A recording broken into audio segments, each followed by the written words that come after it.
So hello everyone, कैसे हैं आप सभी। आशा करते हैं आप लोग बहुत अच्छे होंगे और साथ में आपकी पढ़ाई भी बहुत अच्छी चल रही होगी। तो चलिए बिना देरी किए हुए हम लोग इस CTQ सीरीज का हमारा ये दूसरा सेट रहने वाला है और ये हमारा रीजनिंग का है।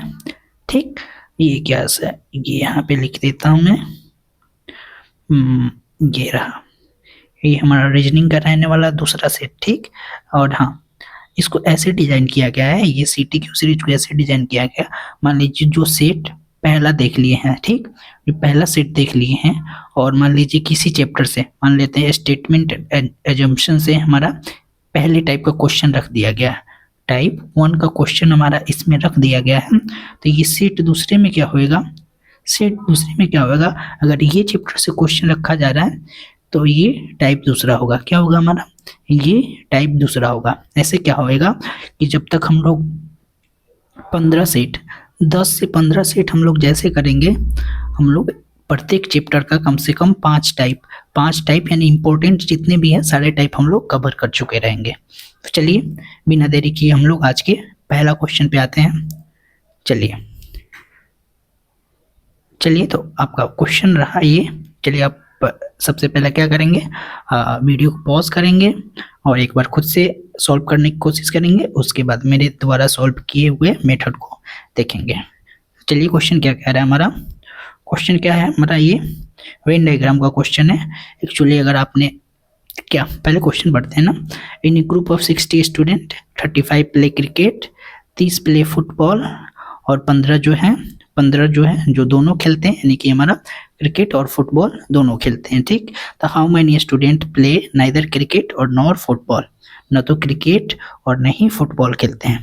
तो चलिए, चूंकि हम लोग वेन डायग्राम सबको समझना मतलब यहाँ पे विजुअल रिप्रेजेंटेशन जो होता है ना वेन डायग्राम के थ्रू अच्छा से हो जाता है। बाकी इसको करने का तो हम लोग दूसरा मेथड भी देखेंगे जो हम लोग सेट थ्योरी के द्वारा करने वाले हैं। और ये मैंने पहले क्वेश्चन में भी बताया था, पहले सेट में भी बताया था, ऐसा एक टाइप का क्वेश्चन था। तो चलिए वेन डायग्राम के थ्रू कर लेते हैं। 2 है ना, ये हमारा एक पहला टाइप हो गया मान लेते हैं, और ये दूसरे लोग हैं। ठीक, ये हमारे कौन से क्रिकेट खेलने वाले लोग हैं और ये हमारे फुटबॉल खेलने वाले लोग हैं। ठीक, और ये जो हमारा होता है, ये मैंने क्या बताया था, ये यूनिवर्सल जो होता है, इसके बाहर टोटल कितना होता है हमारा 100% होता है। ये 100% होता है, बाहर पूरा नंबर कितना होता है हमारा 12, यानी कि टोटल ग्रुप में कितने बच्चे हैं हमारे यहाँ पे, यानी कि यहाँ पे टोटल हमारे 60 हैं। ठीक, क्या कह रहा है, तो सबसे पहले हमको ध्यान क्या देना रहता है, दोनों में कॉमन होता है क्या, 15 प्ले बोथ। तो 15 यानी ये वाला जो एरिया है हमारा, ये वाला जो एरिया है ये कॉमन है ना, ये कॉमन है, यानी कि यहाँ पे हमारा क्या होएगा, यहाँ पे हमारा क्या होएगा, एक सेकेंड इसको मैं मिटा दूँ। ये जो हमारा है, ये 15 ऐसे लोग हैं जो हैं जो दोनों क्रिकेट भी खेलते हैं और फुटबॉल भी खेलते हैं। लेकिन क्या कह रहा है कि 35 यहाँ पे क्रिकेट खेलते हैं, तो 15 इसमें चल गए। बच्चे कितने हमारे, यानी कि 20 लोग इतना है जो केवल क्रिकेट खेलते हैं, और 15 लोग ऐसे हैं जो दोनों खेलते हैं, यानी कि क्रिकेट भी खेलते हैं और हमारा फुटबॉल भी खेलते हैं, यानी कि टोटल क्रिकेट खेलने वाले क्या हो गए हमारे 35 हो गए। सिमिलरली यहाँ पे देखिए 30 प्ले फुटबॉल, तो 15 इसमें चल गए, बच्चे कितने 15 हमारे इतने हो गए, यानी कि टोटल बच्चे कितने हो गए जो कि क्रिकेट और फुटबॉल भी खेलते हैं, वो हमारे क्या हो जाएंगे, यानी कि हमारा ए यूनियन भी क्या हो जाएगा सेट थ्योरी के थ्रू, या सेट थ्योरी छोड़िए, हमारा ए और बी दोनों मिला के हमारा कितने हो जाएंगे टोटल 15 से 20 जो है केवल क्रिकेट खेलते हैं, और 15 जो है ऐसे जो हैं जो केवल फुटबॉल खेलते हैं, और 15 जो है वो दोनों खेलते हैं, यानी क्या हो जाएगा 15 30 और 20, ये क्या हो जाएगा हमारा 50 हो जाएगा। चूंकि यहाँ पे भी लिख देता हूँ 20 + 15 + 15 हमारा क्या हो जाएगा टोटल, यानी 50 ऐसे लोग जो हैं क्रिकेट और फुटबॉल दोनों खेलते हैं। ठीक, इसमें कोई भी कॉमन नहीं है, हमारा टोटल बच्चे कितने हैं 60, यानी कि 10 ऐसे बच्चे हैं न तो क्रिकेट खेलते हैं और ना फुटबॉल खेलते हैं, यानी 60 में से हम 50 घटा देंगे, यानी कितना हो जाएंगे 10 ऐसे बच्चे हैं न तो जिनको क्रिकेट ही अच्छा लगता है और ना ही फुटबॉल क्या खेलते होंगे, BGMI छोड़िए। तो हमारा क्या हो जाएगा हमारा ऑप्शन यहाँ पे ऑप्शन सी यहाँ पे दिया हुआ है हमारा 10, यानी ऑप्शन सी हमारा यहाँ पे सही हो जाएगा। चलिए दूसरे क्वेश्चन पे चलते हैं। हमारा चैप्टर का नाम आपको यहाँ पे मिल जाएगा हमारा स्टेटमेंट एंड एजम्पशन से है। चलिए सबसे पहले स्टेटमेंट कह रहा है, आप सबसे पहले स्टेटमेंट जो दिया रहेगा यहाँ पे उसी के थ्रू हमको बाहर से अपने मन में कुछ भी नहीं सोचना रहता है, ठीक। तो क्या कह रहा है, in case of fire do not use the lift is displayed in all lift. Statement क्या कह रहा है, आग लगने की स्थिति में लिफ्ट का उपयोग न करें, सभी लिफ्टों में प्रदर्शित है। यानी कि एक लिफ्ट है, ठीक, लिफ्ट में, ठीक ना, एक नोटिस लगा रहा है, नोटिस लगा है और सारे हर एक लिफ्ट में क्या नोटिस लगा हुआ है कि इन केस ऑफ फायर, यानी आग के केस में आपको लिफ्ट का यूज नहीं करना है। चलिए इस स्टेटमेंट के थ्रू ही हमको एजम्पशन करना है, अपने से मन से नहीं करना है, ठीक। तो चलिए एजम्पशन क्या कह रहा है, पीपुल में इग्नोर दिस नोटिस, पहला ये है। और दूसरा क्या कह रहा है, द लिफ्ट में not work properly during a fire. भाई साहब पहला आपका एजम्पशन क्या कह रहा है कि लोग इस सूचना को अनदेखा कर सकते हैं, और दूसरा क्या कह रहा है, आग लगने पर लिफ्ट सही से कार्य नहीं कर सकती है। तो पहला यहाँ पे पहला एजम्पशन देखते हैं, क्या कह रहा है कि लोग इस सूचना को अनदेखा कर सकते हैं। भाई सोचिए, जो लोग एडवर्टाइजमेंट करते हैं, पोस्टर लगवाते हैं, अगर ये सोच के लगाते हैं कि अगर इसको हम लगाते हैं और लोग नहीं पढ़ेंगे तो फिर उस नोटिस को लगाते ही क्यों, या आप एडवर्टाइजमेंट करते ही क्यों, जब आप ये सोच लेते, पहले ही एजम्पशन कर लेते हैं कि लोग इसको नहीं पढ़ते, यानी कि ये गलत है भाई साहब। पीपुल में इग्नोर दिस नोटिस, जब ऐसा रहता तो वो लगाते ही नहीं, नोटिस लगाते ही नहीं, जब उन लोगों को पता रहता कि लोग इसको इग्नोर करेंगे, तो ऐसा कुछ नहीं है, ठीक। यानी कि हमको एजम्पशन यहाँ पे ये लेके चलना है कि पॉजिटिव, हाँ, और इसमें से भी पॉजिटिव देखना रहता है ना हमको, ठीक, पॉजिटिव ही देखना रहता है। और यहाँ पे इसके थ्रू ये है कि ये वाला हमारा अजम्पशन वो हमारा इम्प्लिसिट नहीं है, ठीक है। दूसरा क्या कह रहा है, द लिफ्ट में not work properly during a fire, यानी आग लगने पर लिफ्ट सही से कार्य नहीं कर सकती है, तभी तो नोटिस लगाया गया है ना भाई। ट्रेन में आप जाते हैं, ट्रेन में टू स्टॉप दिस ट्रेन क्या कर रहा है, लिखा रहता है, गाड़ी को खड़ी करने के लिए इस पुल्ली को खींचे, ऐसा रखा रहता है ना भय कम करने के टाइम, ठीक उसी प्रकार अगर मान लीजिए रेलवे वाले ये सोच लेते हैं कि इसको लोग इग्नोर कर देते तो फिर वहाँ पे वो नोटिस नहीं लगा रहता है, यानी कि ये हमारा ये गलत हो जाएगा और ये सही है। भाई आग लगने के समय पे क्या हो सकता है कि लिफ्ट काम नहीं कर सकता है, तभी तो नोटिस लगाया गया है ना भाई। यानी कि हमारा मल्नी सेकेंड ऑप्शन जो है इम्प्लिसिट करेगा, क्या करेगा, हमारा मल्नी ऑप्शन सेकेंड इम्प्लिसिट करेगा, ठीक। चलिए आशा करते हैं हम आपको ये समझा पाए होंगे। चलिए नेक्स्ट क्वेश्चन क्या है, यहाँ पे देखिए एनालॉजी आपको लगाना है, सिंपल सा एनालॉजी है, एनालॉजी चैप्टर का है। बैरोमीटर का संबंध आपका प्रेशर से है, तो एमीटर का संबंध क्या होएगा, ठीक। तो यानी क्या होएगा, हमारा टेम्परेचर तो होएगा नहीं, यानी इलेक्ट्रिक करंट होएगा, लाइट से होएगा नहीं, साउंड से होएगा नहीं, ठीक। एमीटर क्या करता है भाई, एमीटर क्या करता है, ये इलेक्ट्रिक करंट को मापता है, क्या करता है, हमारा इलेक्ट्रिक करंट को मापता है। और आपने एक और एनसीईआरटी में पढ़ रखा होगा, क्या, एक गैल्वेनोमीटर होता है, पढ़ा होगा ना, गैल्वेनोमीटर। अच्छा चलिए बताइए, गैल्वेनोमीटर और एमीटर में क्या फ़र्क होता है, एक डिफरेंस बता दीजिए।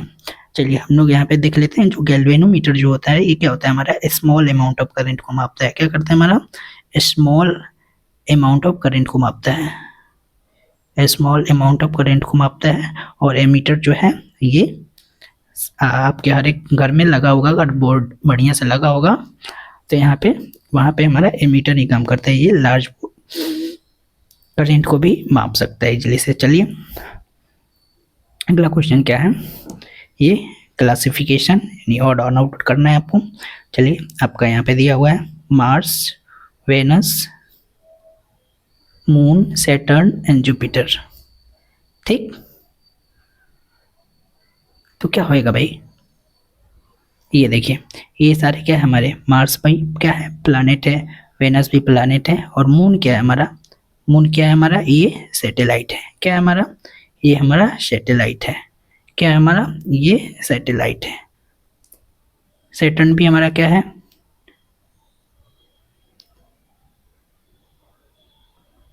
जुपिटर भी हमारा क्या है, ये सारे क्या है हमारे ग्रह है। सैटर्न भी ग्रह है, ये भी मार्स भी प्लानेट है, वेनस भी प्लानेट है, सैटर्न भी प्लानेट है, जुपिटर भी प्लानेट है। मून क्या है हमारा, ये हमारा सैटेलाइट है। क्या है हमारा, सैटेलाइट यानी कि हमारा उपग्रह है। क्या है हमारा, ये हमारा उपग्रह है। ये क्या है हमारा, ये पृथ्वी का एकमात्र हमारा उपग्रह, यानी कि ऑड और नॉट क्या हो जाएगा, ऑप्शन सी हो जाएगा, सी हो जाएगा। चलिए यहाँ पे चूंकि आ गया है तो आप लोगों ने ज्योग्राफी पढ़ रखा होगा, आपको बताना है कमेंट सेक्शन में, आपको बताना है, एक डिफरेंस बताना है टेरेस्टेरियल टेरेस्टेरियल प्लैनेट में और जोवियन प्लैनेट में। आपको एक एक डिफरेंस बताने हैं, और इसमें कौन से आते हैं और इसमें कौन से आते हैं। ठीक, चलिए हम आपको बता ही देते हैं।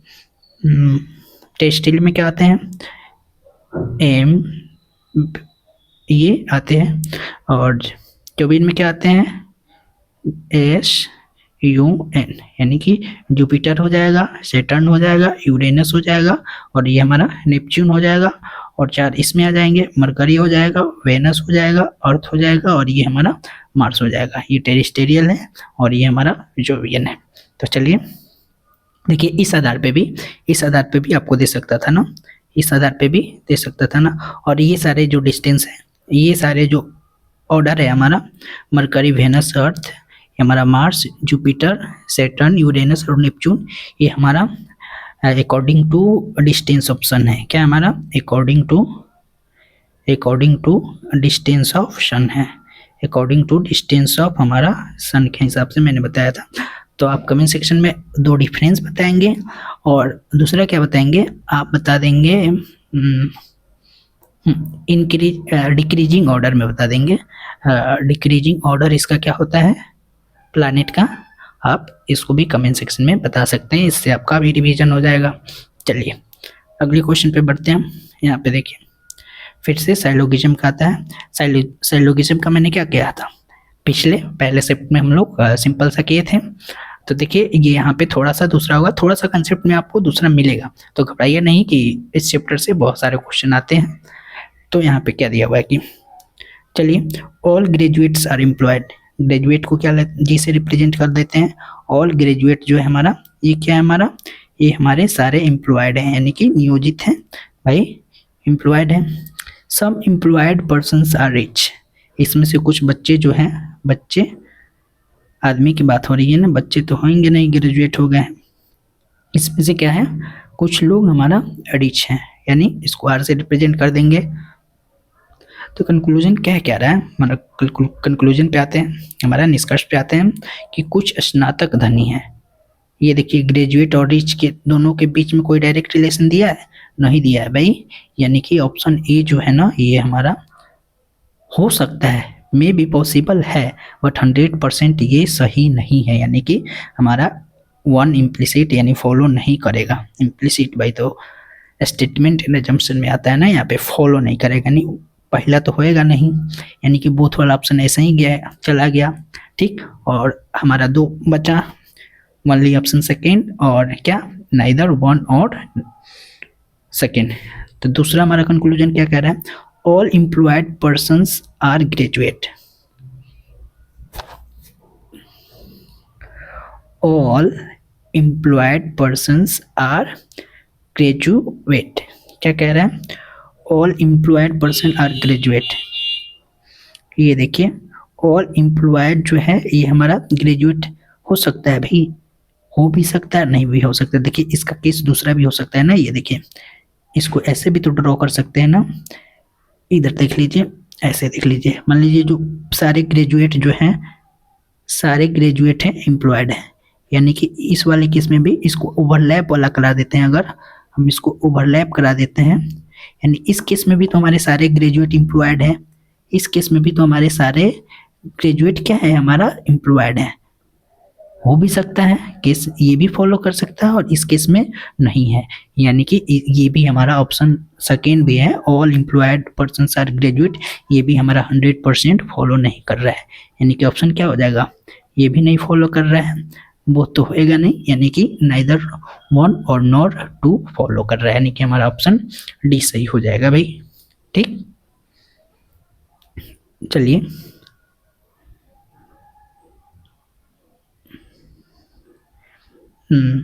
All employed person are graduate हो भी सकता है, नहीं भी हो सकता है, यानी 100% सही नहीं है, सही है। हमारा ऑप्शन क्या है, हम डी के साथ जाएंगे। चलिए अगला क्वेश्चन क्या है, आशा करते हैं पहले आप क्वेश्चन को वीडियो को पॉज करेंगे, खुद से करने की कोशिश करेंगे। अगर आप इसको वीडियो की तरह कर रहे हैं तो कोई फायदा नहीं है, फिर आप चले जाइए। ठीक, ये देखिए क्या कह रहा है, कौन सा चैप्टर हमारा, सीटिंग अरेंजमेंट का। इसी तरह से तो बहुत सारे टाइप है, तो ये चैप्टर भी हमारा हर एक सेट में देखने को मिलेगा। तो चलिए, सिटिंग स्ट्रेट लाइन में रो में बैठे हैं भाई, ये देखिए कहाँ से शुरू करते हैं हम लोग, जो हमको फिक्स्ड, जिसका हमको एक फिक्स्ड यानी डिफिनिट पोजीशन रहता है उससे शुरू करते हैं। क्या कह रहे हैं, Q sits immediately to the right of P. ठीक है भाई, क्यू जो है वो पी के राइट में बैठा हुआ है। ठीक है, T is at one extreme end, क्या कह रहा है, टी एक छोर पर है। अब किस छोर पे है, यहाँ भी हो सकता है और ये हमारा यहाँ पे भी हो सकता है। T is at one extreme end, H sits between R and T, R and T के बीच में बैठा है एस, यानी कि एस और आर के बीच, एस जो है आर और टी के बीच में बैठा हुआ है।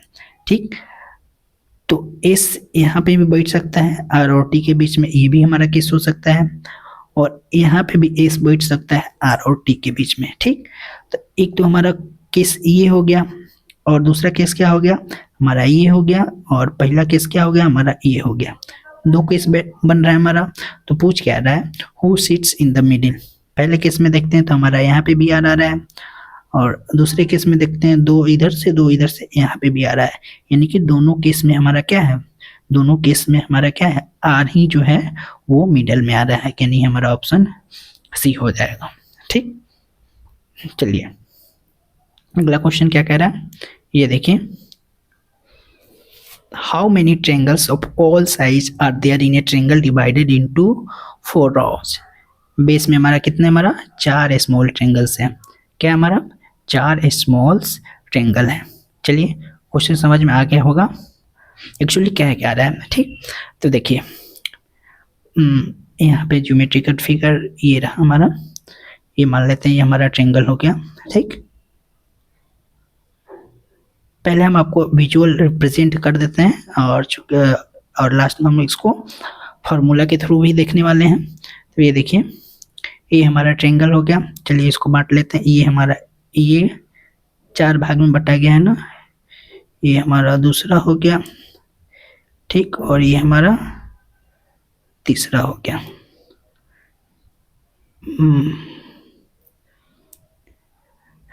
एक सेकेंड, इसको थोड़ा सा और एडजस्ट करना पड़ेगा, नहीं तो फिर हमारा परफेक्ट फिगर नहीं बनेगा। ये देखिए पहला, ये हमारा दूसरा, और ये रहा हमारा तीसरा। ठीक, सिमिलरली इधर से ये देखिए, ये हो जाएगा हमारा, और ये हो जाएगा हमारा। ठीक, ये रहा,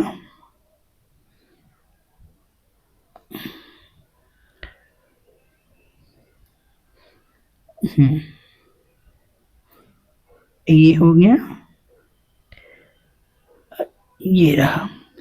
ये आप इसको क्या, इसको आप ट्रायंगल नहीं समझिएगा, ये जो हमारा ट्रायंगल ये हमारा नहीं समझिएगा, यानी कि बेस में देखिए 1 2 3 और 4, बेस में हमारा क्या है 4, क्या कह रहा है ना, बेस हैज 4 स्मॉल ट्रायंगल, इसको 4 भागों में बांटा गया चारों तरफ से। तो कोई भी पॉसिबल हो सकता है ना भाई, यहाँ पे कह तो नहीं रहा है कि इधर से बांट रहे हैं या उधर से बांट रहे हैं, तो इसके सारे केस पॉसिबल हो सकते थे। यानी कि एक्चुअली आपको दूसरे एग्जाम में आपको डायरेक्ट ऐसे भी पूछ सकता था, ऐसे फिगर दे करके, और स्टैंडर्ड केस वाला आपने पढ़ा होंगे कि क्या हमारा यहाँ पे n हमारा क्या है, हमारा n हमारा क्या है, यहाँ पे 4 है, n हमारा 4 है। और इस प्रकार के फिगर वाले में टोटल नंबर ऑफ ट्रायंगल्स कैसे निकालते हैं जी, नंबर ऑफ ट्रायंगल्स कैसे निकालते हैं,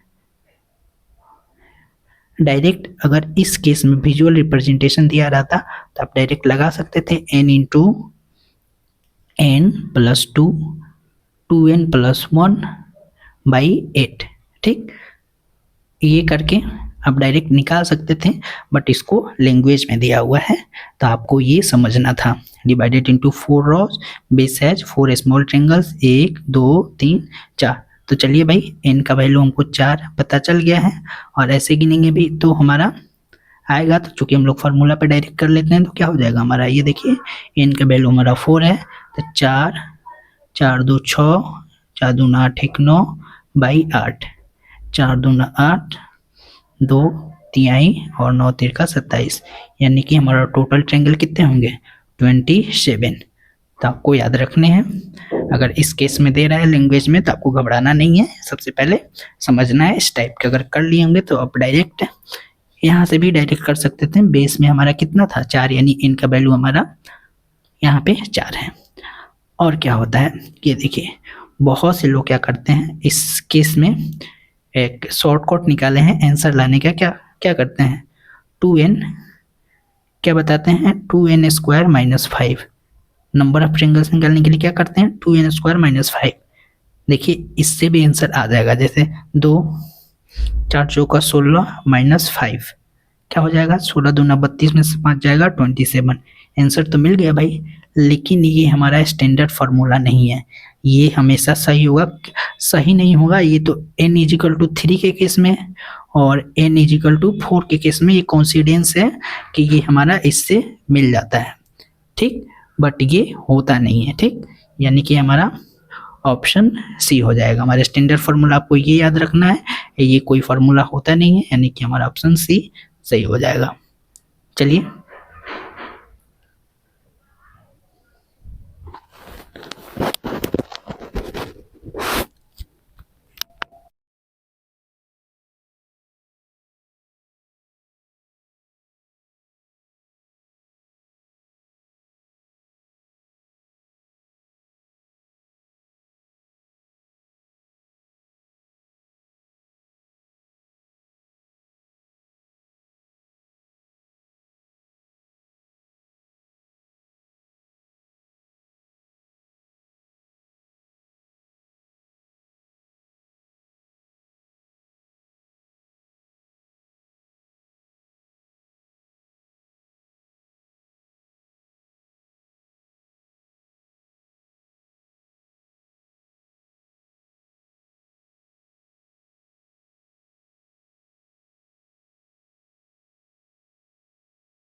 थोड़ा सा माफ़ी चाहेंगे, एक्चुअली क्या हुआ था कि ना बच्चे का बॉल आ गया था अंदर। ठीक है कोई बात नहीं, इतने में आपका इतने में आप शायद ये क्वेश्चन कर लिए होंगे। तो चलिए देखते हैं क्वेश्चन क्या कह रहा है। The price of vegetables has been increased, कौन से चैप्टर का है भाई, ये हमारा कॉज एंड इफेक्ट का।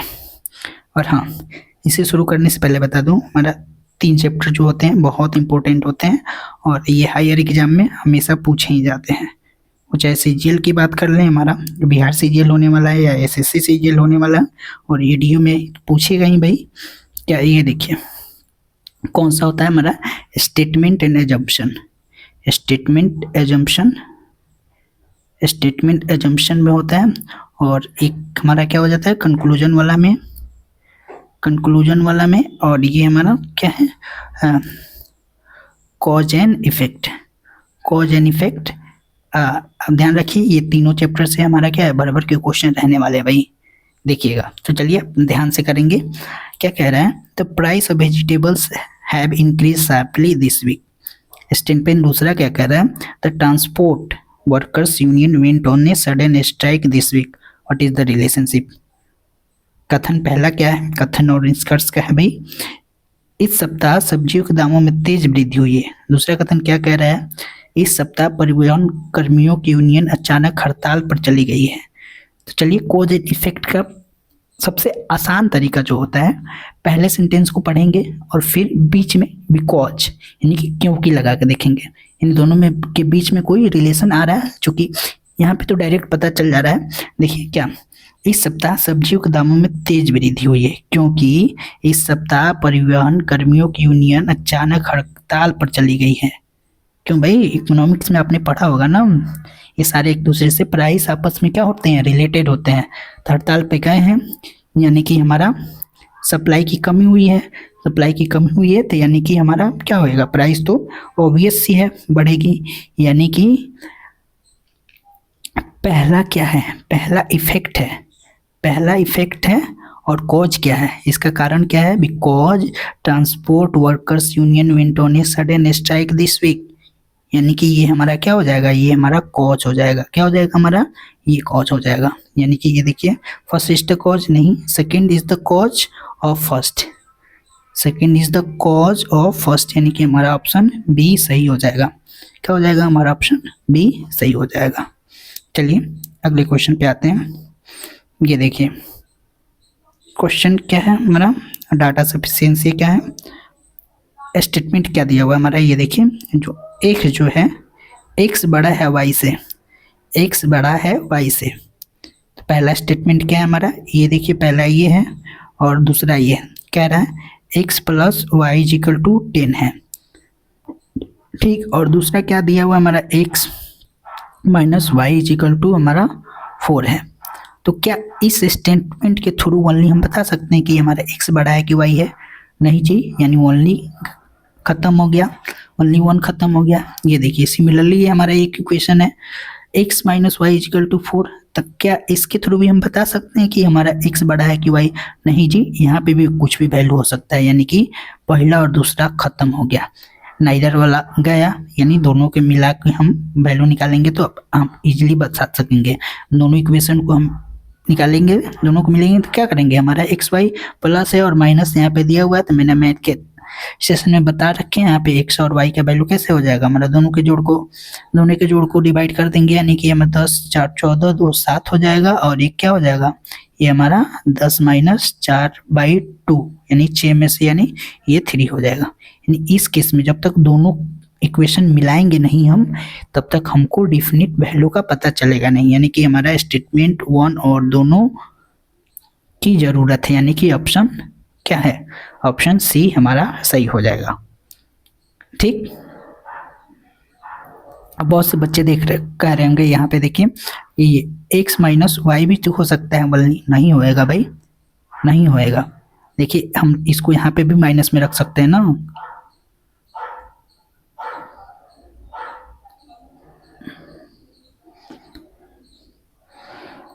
वन वेरिएबल इक्वेशंस, अगर हम मान लेते हैं x को माइनस में लेते हैं और y को माइनस में लेते हैं,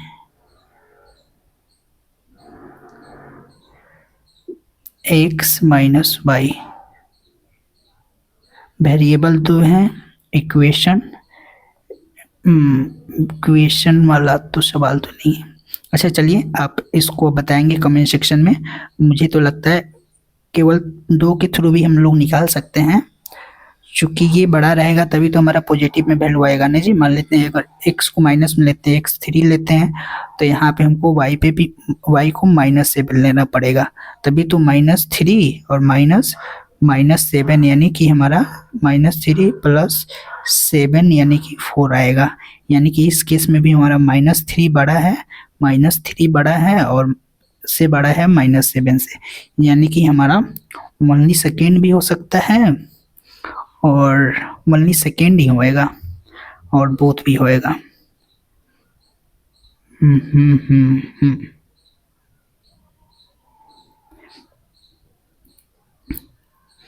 चलिए इसका क्या होएगा, इसमें थोड़ा सा हमको डाउट है। आप इसको कमेंट सेक्शन में अगर आप कंफर्म है तो बता सकते हैं, नहीं तो अभी लेके क्या चलेंगे, हमारा इसका बोथ टुगेदर दोनों रिक्वायर्ड है, क्योंकि हमारा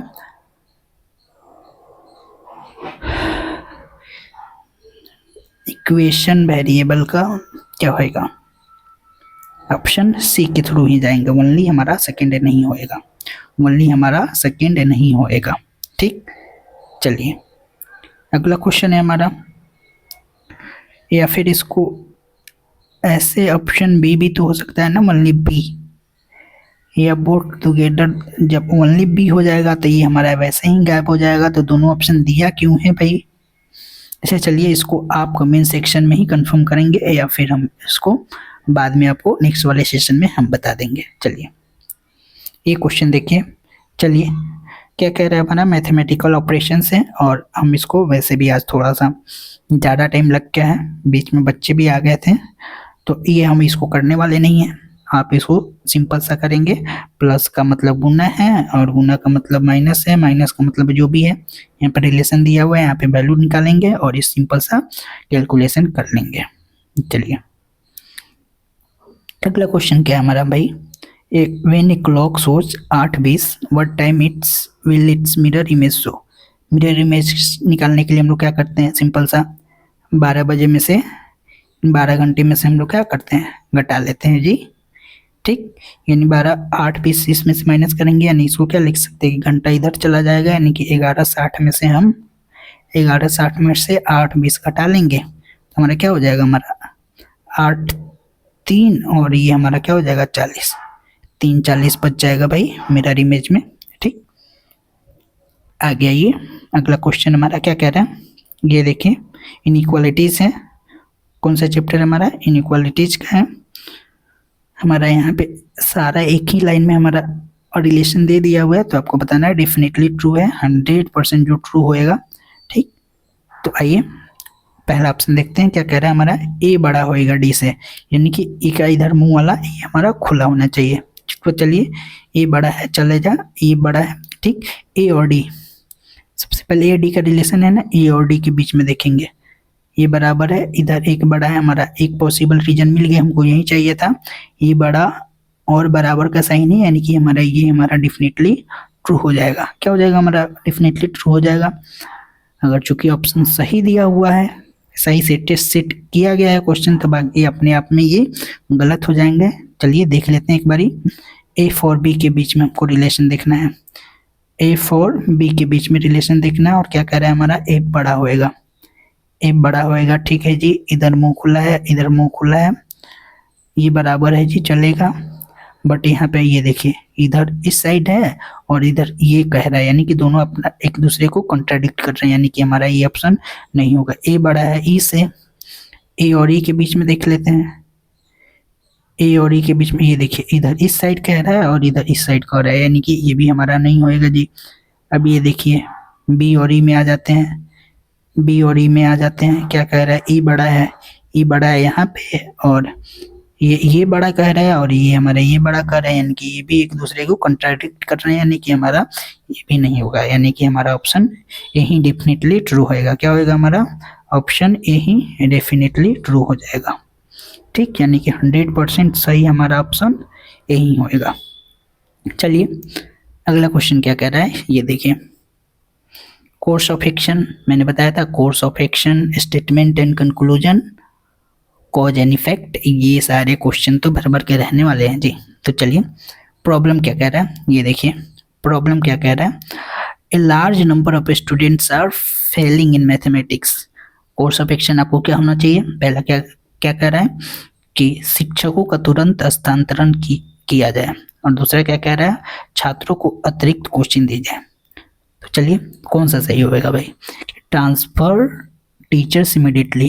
क्यों भाई, बच्चे फेल हो रहे हैं तो इसका कारण आप पूरी तरह से टीचर्स को कैसे जिम्मेदारी ठहरा सकते हैं, नहीं, इसमें कोई लॉजिक नहीं, यानी कि ये हमारा सारे टीचर्स को इमीडिएटली ट्रांसफ़र करेंगे, ये हमारा कोई भी कार्य नहीं कर सकता, जबकि हमारे पास कोई ये हो सकता था कि एक इमीडिएटली एक कोई कमेटी बनाया जाए जो कि सारे स्कूल में टीचरों को या स्कूल के मैथ के टीचरों पे एक स्टडी कंडक्ट करे कि क्यों ऐसा हो रहा है, और उस हमारा कमेटी का रिकमेंडेशन रहता।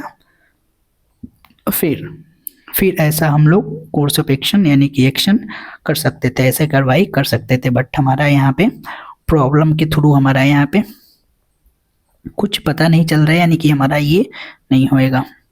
पहला यानी फॉलो नहीं करेगा। Provide extra coaching to the student. ठीक भाई, यहाँ पे स्टूडेंट की बात हो रही है कि मैथ में फेल हो रहे हैं, तो उन सारे स्टूडेंट को एक्स्ट्रा कोचिंग दी जा सकती है ताकि वो नेक्स्ट बार फेल ना करे। यानी कि हमारा कोर्स ऑफ एक्शन दूसरा क्या करेगा, फॉलो करेगा। यानी कि ऑप्शन हमारा बी सही हो जाएगा। क्या हो जाएगा हमारा, ऑप्शन बी सही हो जाएगा। चलिए अगला क्वेश्चन क्या है, क्लासिफिकेशन से। ये आज का हमारा दूसरा क्वेश्चन है। ये देखिए बताना क्या है, जज है, लॉयर है, क्रिमिनल है, विटनेस है, एक्यूज्ड है। हाँ भाई, जज कोर्ट के अंदर, लॉयर कोर्ट के अंदर काम होता है, विटनेस इनके भी अंदर काम होता है, एक्यूज्ड का हमारा रूल एंड रेगुलेशन हमारे कोर्ट के अंदर होता है, और क्रिमिनल का एक रूल क्या होता है भाई, बाहर होते हैं। ये अपना काम क्या करते हैं, कोर्ट में थोड़े ना करते हैं जी। यानी कि ऑप्शन ये देखिए क्रिमिनल क्या हो जाएगा, ऑप्शन सी हो जाएगा। ठीक, या फिर ये जज, लॉयर, ठीक, ये विटनेस, एक्यूज्ड, ये सारे लोगों का काम क्या होता है, इन लोगों का पक्ष एक तरफ होता है, इन लोगों का काम एक तरफ होता है। ठीक, विटनेस है, एक्यूज्ड है, लॉयर है कि क्रिमिनल को सजा दिलाए कि क्रिमिनल हमारा ऐसे ही ऑड ऑन आउट हो जा रहा है। ठीक, यानी कि ऑप्शन हमारा सी हो जाएगा। ठीक, सॉरी। चलिए अगला क्वेश्चन क्या कह रहा है, ये देखिए कोडेड इनइक्वालिटीज क्या है, पी क्यू आर एस, यहाँ पे इसका कोड का मतलब दिया हुआ है। देख लेते हैं हमारा क्या दिया हुआ है, पी है, क्यू है, आर है, एस है। एट द रेट का मतलब क्या दिया हुआ है हमारा, ये देखिए एट द रेट ए बड़ा है बी से, यानी P is greater than Q. उसके बाद क्या हमारा डॉलर है, dollar means A is equal to 2, यानी क्यू इज इक्वल टू हमारा आर हो जाएगा। और हैच का मतलब क्या दिया हुआ है, ये A is less than B, यानी R is less than S हो जाएगा। चलिए हमको इनइक्वालिटीज का हमारा एक रिलेशन पता चल गया, तो ऑप्शन के थ्रू हमको बताना है क्या, डेफिनेटली ट्रू, यानी कि हमारा 100% सही होना चाहिए। क्या होना चाहिए जी, 100% सही होना चाहिए। तो ये देखिए पी और एस के बीच का रिलेशन देखते हैं। पी यहाँ पे है, एस यहाँ पे है, पी बड़ा है एस, यहाँ पे देखिए ये क्या कर रहा है, इधर साइन है और ये पर ये हमारा इधर साइन है, एक दूसरे को कंट्राडिक्ट कर रहे हैं, ये हमारा सही नहीं होएगा। दूसरा क्या है हमारा, Q is less than S, Q is less than S, Q और एस के बीच में क्यू लेस देन एस, हाँ जी सही है, हाँ जी सही है। पी और आर बराबर है, नहीं जी ये हमारा बराबर नहीं है, पी और आर में इक्वल का कोई रिलेशन नहीं दिया हुआ है। S greater than P, S greater than P, यही वाला केस हो गया, एक दूसरे को कॉन्ट्राडिक्ट कर रहे हैं, कि ये भी हमारा सही नहीं होएगा। ऑप्शन बी हमारा सही हो जाएगा। चलिए एनालॉजी का दूसरा क्वेश्चन आ गया। चलिए जी, ये तो प्योरली आपके जनरल नॉलेज पे डिपेंड करता है कि आप उसके बारे में जानते हैं कि नहीं। पोएट, कलेक्शन ऑफ पोएम्स या कलेक्शन ऑफ वर्क्स क्या होता है हमारा, एंथोलॉजी। कलेक्शन ऑफ क्या होता है, कलेक्शन ऑफ वर्क्स होता है, क्या होता है हमारा, collection of works, specially poem होता है। स्पेशली पोएम के वर्क्स को जब हम लोग कलेक्ट करते हैं तो उस काम को क्या बोलते हैं, स्पेशली पोएम्स वर्क।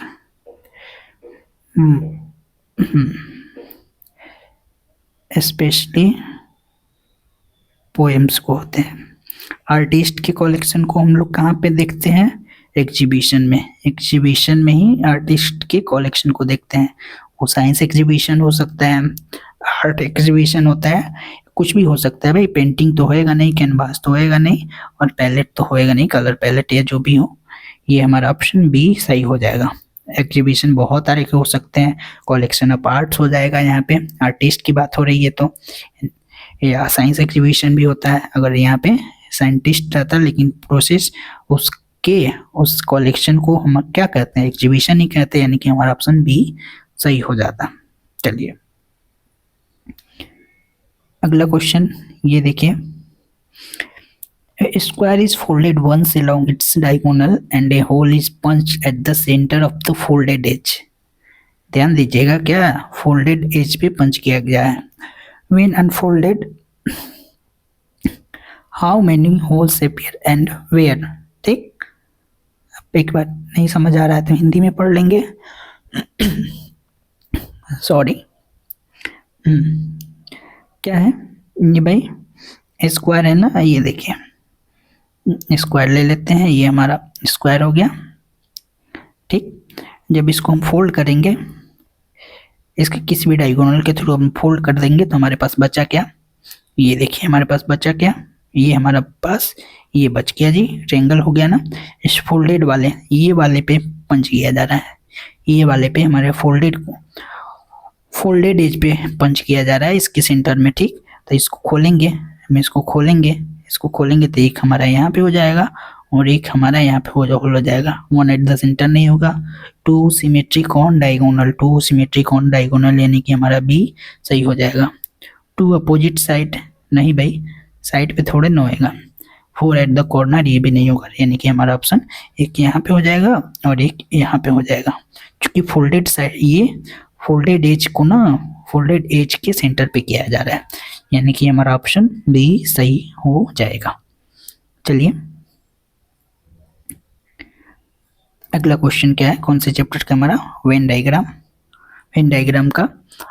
तो देखिए पहले सेट में भी हम लोग देखे थे एकदम सिंपल वाला, इस सेट में भी हम लोग पहले क्वेश्चन ही, आज का पहला क्वेश्चन ही था, क्या था हमारा, उसमें दो केस था।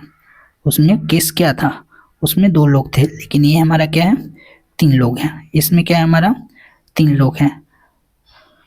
चलिए वेन डायग्राम इसको बना लेते हैं, या फिर सेट थ्योरी हम लोग अगले सेट में, सेट 3 में हम लोग देखेंगे सेट थ्योरी के through.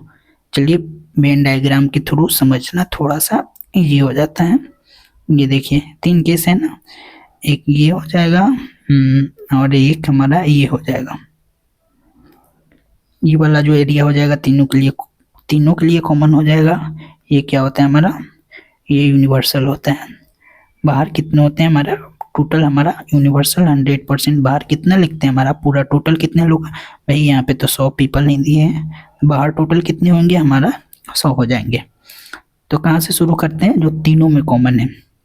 10 likes all 3, 10 like all 3, यानी कि यहाँ पे हमारा 10 हो जाएंगे। ठीक, यहाँ पे हमारा 10 हो जाएंगे। ठीक, अब उसके बाद शुरू करेंगे दोनों के बीच में जो कॉमन है, दो लोगों के बीच में कॉमन है। ये मान लेते हैं ये हमारा ए हो जाएगा, ये हमारा बी हो जाएगा और ये हमारा क्या हो जाएगा, सी हो जाएगा। तो ये देखिए 20 लाइक ए और बी, 20 ऐसे जो बच्चे हैं जो ए और बी को लाइक करते हैं। ठीक, ए और बी में ये देखिए, ये जो हमारा केस है, दूसरे कलर से देखते हैं यहाँ पे, ए वाला जो केस है हमारा, ए और बी में 10 तो पहले ही से हो गए, ए और बी में 10 पहले से हम यहाँ पे हो गए। ठीक, तो यहाँ पे कितने बच गए हमारे, 10 और बच गए। यानी ए और बी को कितने लाइक करने वाले हैं, 20 लोग हैं। ए और बी को हमारा 20 मिल गया। ठीक, सिमिलरली यहाँ पे देखिए 15 ऐसे लोग हैं जो बी और सी को लाइक करते हैं। तो 10 तो हमको, ये देखिए ये वाला लाइन में 10 तो हमको पहले से मिल गया, बचे कितने, 5 हो गए। सिमिलरली यहाँ पे देखिए 25 लाइक ए एंड सी, ए और सी में देखते हैं तो हमारा 10 तो पहले से मिल गए हैं। ए और सी में ये वाला केस 10 पहले से मिल गए, बचे कितने हमारा 15, कितने हो गए 15, 25 हो गए। अब आएंगे इंडिविजुअल केस पे, 60 लाइक ए 10, यहाँ पे दूसरे कलर कौन सा कलर होएगा, फिर वाइट पे आ जाते हैं। 10 ये हो गया, 10 ये हो गया, 20 और 15 क्या हो जाएगा, 20 15 35 और टोटल कितने हमारे 60 है, यानी 25 ये हमारे हो जाएंगे। टोटल ए में हमारा 60 हो गया, सिमिलरली बी कितने लाइक है, 50 है। 10 10 20, 5 25, 25 50, टोटल इसमें बी भी हमारे 50 हो गए। और सी को लाइक करने वाले हैं 40 हैं। 15 और 5 20, 10 30, 10 40, 10 40। तो ऐसे कितने बच्चे हैं जो ए बी और सी को लाइक करते हैं? चलिए इंडिविजुअल देख लेते हैं। ए प्लस बी प्लस सी कितने हो जाएंगे हमारे? 25 25 50 हो जाएंगे। या ये देख लेते हैं, सबको जोड़ देते हैं ना। 25 25 10, ये 10 हो जाएगा। उसके बाद क्या देंगे? 10 15 5, 10 15 5 और फिर बीच में क्या है हमारा? 10 है।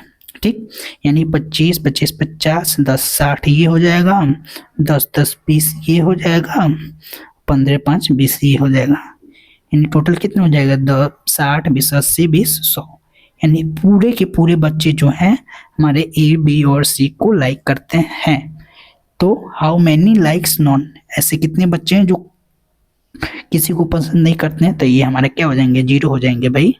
100 बच्चे जो हैं और 100 बच्चे मिलके एक बी और सी को लाइक करते हैं, यानी कि एक भी ऐसे बच्चे नहीं हैं जो किसी को पसंद नहीं करते। यानी कि ऑप्शन क्या है? ये देखिए ऑप्शन हमारा ए ही सही हो जाएगा। ठीक, चलिए इजी थी। वेन डायग्राम के थ्रू समझना थोड़ा सा आसान हो जाता है, नहीं तो सेट थ्योरी के द्वारा तो बहुत जल्दी कर सकते हैं। उसको हम लोग नेक्स्ट सेट में डिस्कस करेंगे। चलिए आज का सेकेंड लास्ट क्वेश्चन है भाई, स्टेटमेंट एंड एजम्पशन। ये देखिए मैंने जो बोला था, ये 3 चैप्टर के तो भर भर के रहने वाले हैं, तैयार रहिएगा। ठीक, क्या कह रहा है? स्टेटमेंट हमारा दिया क्या हुआ है और एजम्पशन क्या करना है। ये सारा सर्वोपरि होता है, सर्वे सर्वा जो होता है हमारा, जो स्टेटमेंट होता है इसके आगे अगल बगल कुछ नहीं सोचना होता है हमको। क्या कह रहा है? वांटेड लिखा हुआ है, male candidate with minimum 5 years of experience for manager post. प्रबंधक पद के लिए न्यूनतम 5 वर्ष के अनुभव वाले पुरुष उम्मीदवार की आवश्यकता है। ठीक, तो हमारा एजम्पशन क्या हो सकता है? ये लिखा क्यों है भाई? तो पहला एजम्पशन देखते हैं, female candidate can not apply. दूसरा क्या कह रहा है? Experience is given more importance than qualification. महिला उम्मीदवार आवेदन नहीं कर सकती। अनुभव को योग्यता से अधिक महत्व दिया गया है। ठीक, तो पहला एजम्पशन पे आते हैं। क्या कह रहा है कि female candidate can not apply, यानी महिला उम्मीदवार आवेदन नहीं कर सकती है। हाँ भाई, तभी तो यहाँ पे मेल मेंशन किया हुआ है, मेल कैंडिडेट। क्या भाई यहाँ पे देखिए, पुरुष उम्मीदवार, पुरुष उम्मीदवार जब यहाँ पे लिख दिया है तो महिला उम्मीदवार यानी कि फीमेल कैंडिडेट कैसे अप्लाई कर सकते हैं? यानी कि हमारा ऑप्शन 1 तो सही होएगा, एजम्पशन हमारा पहला तो सही होएगा। ठीक, वरना हमारा यहाँ पे जेंडर मेंशन करने की कोई ज़रूरत नहीं थी। ठीक, दूसरा स्टेटमेंट क्या कर रहा है? Experience is given more importance than qualification.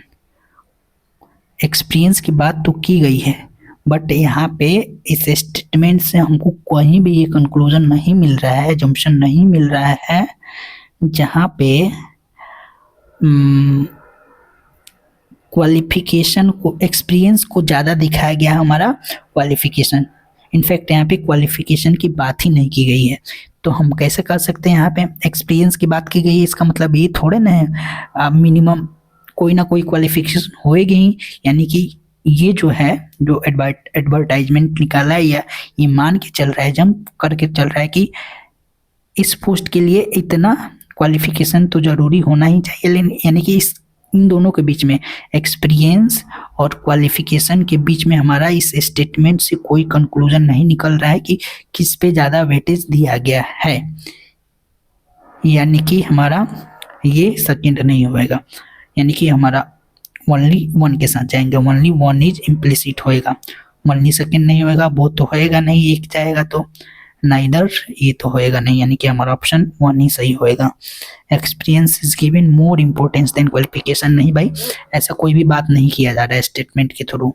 ठीक, यानी कि हमारा ऑप्शन ए सही हो जाएगा। चलिए आज का लास्ट क्वेश्चन हमारा ये देखिए, 5% ABCD are compared by salary, B earns more than D, ये चलिए इसको कर ही देते हैं। रैंकिंग क्या है हमारा, क्वेश्चन क्या कह रहा है कि B earns more than D, B जो है हमारा मोर देन डी से, A earns more than B, A जो है हमारा मोर देन किससे है, मोर देन बी, ए जो है बी से ज़्यादा अर्न करता है। ई अर्न्स लेस देन डी, ई अर्न लेस देन डी, सी अर्न मोर देन ए, सी अर्न मोर देन ए।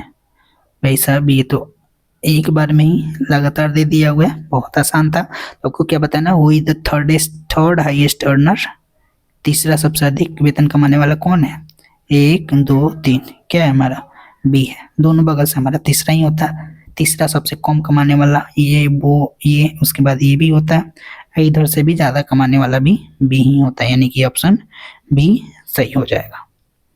हाँ भाई, आज का हमारा ये दूसरा सेट आपको कैसा लगा, और इस सेट में हमारा क्वेश्चंस का लेवल क्या था हमारा, ये सही था या इससे क्वेश्चन के लेवल को और बढ़ाया क्या जाए, धीरे धीरे तो क्वेश्चन का लेवल बढ़ते जाएगा जैसे जैसे हम लोग दूसरे टाइप पे बढ़ेंगे। और हाँ, साथ में आप अपना सजेशंस देना ना भूलिएगा, ठीक। आपके सजेशंस के बिना ये सेशन अधूरा है, जब तक आप अपना सुझाव नहीं देंगे क्या अच्छा है क्या बुरा है, तब तक हम इम्प्रूव कैसे करेंगे भाई, हमको कैसे पता चलेगा। तो चलिए आज के लिए बस इतना ही, धन्यवाद।